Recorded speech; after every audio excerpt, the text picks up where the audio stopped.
Finally চলে আসছি লোকেশনে। দেন ফানি আর ফেক মনে করেন যে বালু এক লাসার হয়ে রয়েছে, ঠিক আছে। কি এর ভিতরে যে গাড়িটা লই আইছি বলার বাইরে। আলামতটা দেন শুধু একটা বার। ফেক ফানি দিক দিয়ে গাড়িটা সাইড করছি, সব ফেক। আশেপাশে শুধু ফেক আর ফেক, দেন ফেক আর ফেক, ঠিক আছে। এই ফেকে আবার ওই এদিকে গাড়ি ঢুকাইতে হবো, এই জায়গাটা আবার কিন্তু মারাত্মক, ঠিক আছে।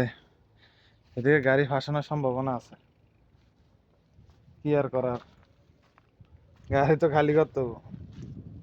জেনে কই দিকে গাড়ি খালি করতে হবো, সুবিধা মতো তার শেপ মতো তারা গাড়ি খালি করে, কিন্তু আমরাটা দেখতাম না যে আমরা গাড়ির সমস্যা বুঝে এটা দেখতাম, ঠিক আছে। বড় প্রজেক্ট তো, সরকারি প্রজেক্ট, কত কিছু যে ফলো করার লাগে, মানে কত কিছু যে ফলো করে বলার বাইরে।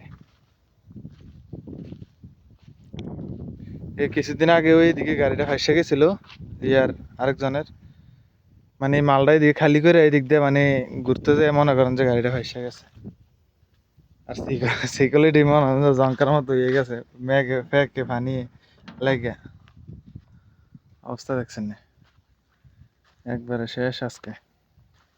মেঘে বাদলে কালকে থেকে গাড়িটা চালাই আইছি, ঠিক আছে। একটা ভিডিও তো আপলোড করছি, আর একটা ভিডিও এটা ফেকে পানি একই অবস্থা। তো আর কি, সবাই ভালো থাকবেন, আর আমার ইউটিউব চ্যানেলটা অবশ্যই সাবস্ক্রাইব করে আমার পাশে থাকবেন, আর ফেসবুক থেকে দেখে থাকলে অবশ্যই পেজটাকে ফলো দিয়ে আমার সাথে থাকবেন। আমি সৌদি আরবে আছি, ঠিক আছে। প্রতিদিন মনে করেন যে নতুন নতুন ভিডিও আপনাদেরকে দেওয়ার জন্য চেষ্টা করব। আসসালামু আলাইকুম।